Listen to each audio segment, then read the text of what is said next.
La morte di Alessandro Venier non è stata causata da uno strangolamento con i lacci degli scarponi da montagna stretti al collo, ma da un complesso di cause, in particolare l'overdose di farmaci, tra sonniferi sciolti nella limonata e insulina iniettata e dal successivo soffocamento con un cuscino.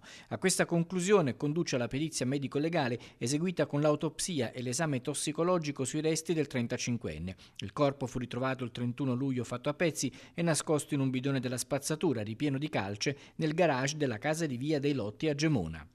I risultati degli esami sono stati depositati venerdì scorso dal consulente della procura Francesca Sinopoli. Quanto è emerso smentisce una parte della ricostruzione fatta da Lorena Venier, madre della vittima, negli interrogatori resi prima di avvalersi della facoltà di non rispondere. Nel raccontare le fasi dell'omicidio aveva attribuito a Meilin di aver preso i lacci delle scarpe e insieme di averli stretti al collo dell'uomo dopo i tentativi di ucciderlo con i farmaci e il cuscino. La perizia però ha smentito lo strangolamento, confermando le indiscrezioni secondo cui sul corpo non era stato trovato alcun segno.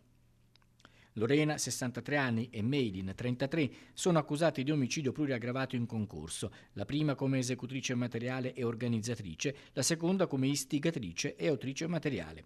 Il deposito della perizia prelude alla chiusura delle indagini che potrebbe arrivare a stretto giro.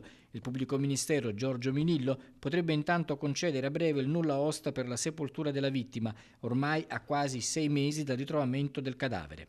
Lorena si trova rinchiusa nel carcere femminile di Trieste, mentre Meilin nella struttura protetta del carcere di Venezia per mamme di bambini con meno di un anno di età, un beneficio che a fine mese cesserà al compimento del primo anno di vita della figlia. Verrà trasferita nella sezione femminile del carcere della Giudecca.